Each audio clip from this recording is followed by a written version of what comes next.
ये बड़े और खबर शामिल करें कोरोना के हवाले से। पाकिस्तान में कोरोना के वार जारी हैं। मुल्क में मुसलसल छठे रोज 100 से ज़ायद हलाकतें रिकॉर्ड की गईं।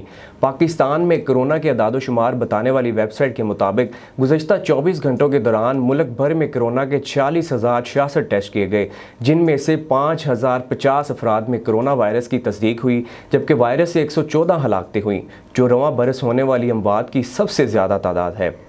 सरकारी पोर्टल के मुताबिक मुल्क में गुज़श्ता 24 घंटों के दौरान कोरोना के मस्बत केसेस की शरह 10.96% रही।